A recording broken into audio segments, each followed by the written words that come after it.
আমাকে পুরো ভয় দেখানো হয়েছে আরে করে আপনাদের বাঁচানোর জন্য আমাকে ফাঁসিয়েছে। আমি জজ সাহেবকে বলছি যে স্যার আমি কিছু করিনি, আমাকে ওপর থেকে নিচে নামিয়ে দিল। এটা কি কোনো ন্যায়? এটা ভারत संविधाনের न्याय। कोलकाता केस में डॉक्टर बिटिया को क्या 6 महीने से पहले इंसाफ मिल जाएगा? पर जो संजय राय ने कस्टडी में ये बताया है कि उसको धमकियां दी गई है कि तुम अपना मुंह बंद रखना, इस बात को जानना भी जरूरी है कि किसने धमकियां दी है, क्योंकि उसने ऐसी बात नहीं बताई कि कौन है वो। संजय राय ने यही कहा है कि मुझे मेरे विभाग में से किसी ने धमकाया है। कि अगर बात करें संजय राय की कि घटना वाले दिन जैसी हरकतें संजय राय ने की थी, जैसे वो बेखौफ होकर वहां पर काम कर रहा था, उससे यही सामने आ रहा है कि संजय राय को किसी का डर नहीं था और शायद उसको ये कहा गया हो कि तुम फंसते नहीं या तुम्हें बचा लिया जाएगा और तुम जो चाहो वो करो। इंसाफ में थोड़ी देरी तो हुई है, लेकिन लग रहा है कि जल्दी से जल्दी इंसाफ मिल जाएगा। लेकिन बात अब की करें तो केस अच्छी तरह से खुल चुका है और इससे सब ये समझ आ रहा है कि संजय राय को आने वाले 6 महीने के बीच सजा मिल जाएगी और सजा भी मौत की मिल सकती है, क्योंकि जो भी बातें अभी तक सामने आई हैं उनमें से जो दरिंदा पाया गया है वो संजय राय है। संदीप घोष को इस केस का मास्टरमाइंड माना जा रहा था और अभिजीत मंडल जिसने इस केस के बारे में प्रूफ को मिटाने के जिस पर इल्ज़ाम लगे थे, उनको भी क्या फांसी की सज़ा ही होगी या फिर उनको कम सज़ा होगी, ये देखना बाकी है। क्योंकि इस केस में जो कुछ सामने आ चुका है, जिसमें बहुत सारे लोगों से पूछताछ की है, इन बातों से ये बात तो क्लियर होती है कि संजय राय को फांसी की सज़ा तो मिलेगी ही मिलेगी, लेकिन अभिजीत मंडल और संदीप घोष को भी क्या फांसी की सज़ा मिलेगी या फिर वो बच जाएंगे, ये देखना अभी बाकी है। क्योंकि जिन दोषों को लेकर संजय राय को पकड़ा गया था और जो बातें संजय राय से पूछी गई थी और बहुत सारे टेस्ट संजय राय के किए गए थे, उनसे ये बात क्लियर हो गई थी कि संजय राय ही दोषी है। और इसी प्रकार अगर हम बात करते हैं कि संजय राय ने अब जो बयान दिया है, जो बातें उसने अब कही है इस केस के बारे में कि उसको धमकाया गया है और उसको धमकाकर ये कहा गया है कि अपने बयानों पर वो अड़ा रहे, ये किसने बोला है और क्यों बोला है, ये अभी देखना बाकी है। क्योंकि उसने अभी इसके बारे में खुलासा प्रॉपर नहीं किया कि वो किसने उसको ये कहा है। अगर ऐसी बात आती है तो शायद ऐसा हो सकता है कि संजय राय ने किसी दबाव में आकर ऐसा कुछ कहा हो, जिसमें उसने जो इल्ज़ाम थे अपने सर पर लेकर इस केस को सॉल्व करने की कोशिश की हो। लेकिन जैसे जैसे वो फांसी की तरफ जा रहा है, शायद उसको इस बात का डर लग रहा हो कि वो अब फांसी पर चढ़ जाएगा और इसीलिए वो अपने बयानों को लेकर बदल रहा हो। लेकिन दूसरी बात ये भी देखने वाली है कि अगर संजय राय ने अपने बयानों को बदला है, और अगर बात करें तो ऐसे केसों में ऐसा होता है क्योंकि कई बार बचने के लिए बहुत सारी बातें दोषी ऐसी बोल देता है जिसको उसको लगता है कि शायद वो किसी को गुमराह कर सके, लेकिन सीबीआई भी उसकी बातों पर यकीन नहीं करेगी। क्योंकि बहुत सारे सबूत संदीप घोष के अलावा जो संजय राय के खिलाफ मिल चुके हैं और उसमें से यही सामने आया है कि जो संजय राय है उसने ही इस घटना को अंजाम। और अगर बात करें तो इस केस की सुनवाई 11 नवंबर से शुरू हो रही है और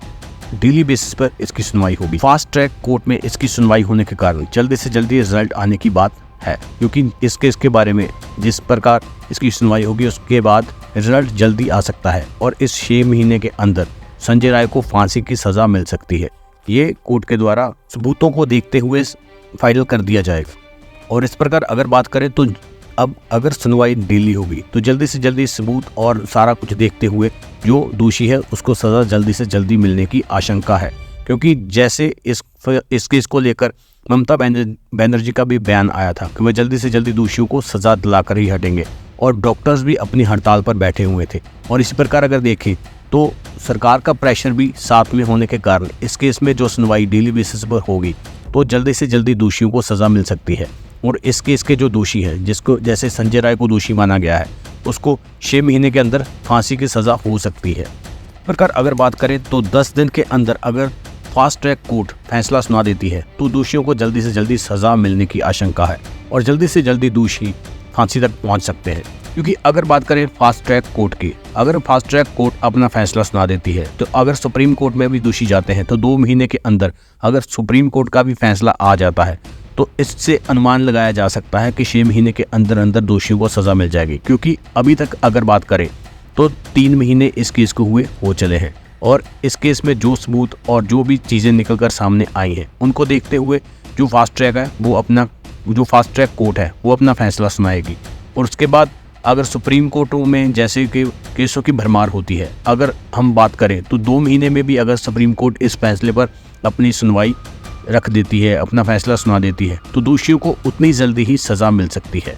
अगर बात करें स्टेट गवर्नमेंट की, ममता बनर्जी सरकार भी यही कह रही है कि हम चाहते हैं कि जल्दी से जल्दी दोषियों को सज़ा मिले। और इसी प्रकार दबाव होने के कारण भी अगर दोषियों को सज़ा मिलती है, अगर सुप्रीम कोर्ट में जाकर 2 से 3 महीने भी लग जाते हैं, अगर कोर्ट की सुनवाई होते, अगर कोर्ट में रिजल्ट मिलते हुए, तो 6 महीने के अंदर दोषियों को सज़ा मिल जाएगी और दोषी फांसी तक पहुंच जाएंगे। और हम 2 से 3 महीनों की बात इसलिए कर रहे हैं क्योंकि इस केस में जो दोषी है वो एक को पाया गया है। अभी तक जो भी केस सामने आया है उसके अकॉर्डिंग देखें तो केस जल्दी फाइनल हो सकता है, क्योंकि इसमें दोषी एक है और अभी तक जो बातें निकलकर सामने आई हैं वो एक दोषी की आई हैं कि संजय रॉय ही दोषी है, और इसी प्रकार इस केस का निपटारा जल्दी हो सकता है। अगर बात करें कि बाकी बातें सारा केस के ऊपर डिपेंड करती है, क्योंकि आगे जाकर इस केस में क्या निकलता है इस पे डिपेंड करता है केस में जल्दी से जल्दी निपटारा होने में। दीप घोष की बात करें तो उस पर धारा 120B लगा है, साजिश रचने की साथ, और 420 धोखाधड़ी का, भ्रष्टाचार की धारा 7 लगी। इसके अलावा अगर बात करें तो ईडी भी इस पर काम कर रही है। अगर धारा 204 जोड़ दी जाए सबूत मिटाने की, तो भी अगर बात करें तो अगर भारतीय संविधान के अनुसार इन धाराओं के अकॉर्डिंग सजा देखें तो वो 7 से 8 साल की बनती है। अगर संदीप घोष के ऊपर इन धाराओं से अलग कोई और धाराएं लगती हैं तो उनकी मुश्किलें बढ़ सकती है, नहीं तो उनको इस अकॉर्डिंग 7-8 साल की सजा हो सकती है। और इसी के साथ अभिजीत मंडल पर जो धाराएं लगी हैं उनसे, और जो संदीप घोष के ऊपर धाराएं लगी हैं उनसे यही सामने हो रहा है, यही पता लग रहा है कि इनके ऊपर थोड़ी लाइट धाराएं लगी हैं और ये बच सकते हैं और जल्दी जेल से बाहर आ सकते हैं। चाहे लोग यही कह रहे हैं कि इन दोनों को भी संजय राय वाली ही सज़ा, यानी कि फांसी की सज़ा ही मिलनी चाहिए, लेकिन धाराओं की अकॉर्डिंग अगर देखें, जो प्रूफ मिले हैं इनके बारे में और जो संजय राय के अकॉर्डिंग प्रूफ मिले हैं, तो उनसे धाराओं के अकॉर्डिंग सेट होगी सजा क्या मिलेगी दोषी को। और सीबीआई की रिपोर्ट में अभी तक जो सामने आया है उसमें संजय राय ही मेन दोषी माना गया है, और आने वाले टाइम में देखना पड़ेगा कि कोई और दोषी ऐड होता है या नहीं। तो अगर ऐसा नहीं होता तो संजय राय को ही मेन दोषी माना जाएगा और उसको ही इसके बारे में इसकी सजा मिलेगी इस केस की। इस प्रकार जो संजय राय ने कस्टडी में ये बताया है कि उसको धमकियां दी गई है कि तुम अपना मुंह बंद रखना, इस बात को जानना भी जरूरी है कि किसने धमकियां दी है, क्योंकि उसने ऐसी बात नहीं बताई कि कौन है वो। संजय राय ने यही कहा है कि मुझे मेरे विभाग में से किसी ने धमकाया है। कि अगर बात करें संजय राय की कि घटना वाले दिन जैसी हरकतें संजय राय ने की थी, जैसे वो बेखौफ होकर वहां पर काम कर रहा था, उससे यही सामने आ रहा है कि संजय राय को किसी का डर नहीं था, और शायद उसको ये कहा गया हो कि तुम फंसते नहीं या तुम्हें बचा लिया जाएगा और तुम जो चाहो वो करे। लेकिन अब जब इस केस में सीबीआई की एंट्री हो जाती है तो सारा पानी का पानी, दूध का दूध और पानी का पानी हो जाता है। तो उससे संजय राय को अब ऐसा लगने लग गया हो कि उसको अब बचाने वाला कोई नहीं, इसलिए वो ये बातें कह रहा है और वो इस केस का मेन जो है दोषी उसका नाम बोलने जा रहा हो। और अगर ऐसा कुछ होता है तो आने वाले टाइम में कुछ ना कुछ सामने आ सकता है कि कौन जो मास्टरमाइंड इस केस का कौन है, कोई और निकलता है या फिर संजय राय झूठ बोल रहा है। ये बातें निकलकर सामने आ जाएंगी जल्दी ही, क्योंकि इस पर सीबीआई भी अपना प्रॉपर काम कर रही है और दोषी तो पुलिस के हाथों में है ही, लेकिन जो फाइनल बात निकलकर सामने आएगी कि सच में संजय राय ही दोषी है या कोई और है, ये आने वाले टाइम में पता चल जाएगा। और अगर बात करें तो 6 दिन बाद जो इस केस की सुनवाई शुरू होने जा रही है, उसमें से जल्दी इस केस के बारे में जो फाइनल नतीजा है वो सामने आने की बात चल रही है, क्योंकि डॉक्टर्स भी इस बात की बीट कर रहे हैं कि जल्दी से जल्दी इस केस में डॉक्टर बिटिया को इंसाफ मिले और जो दोषी हैं उनको सख्त से सख्त सज़ा मिले। और इसी सारे को देखते हुए जो सीबीआई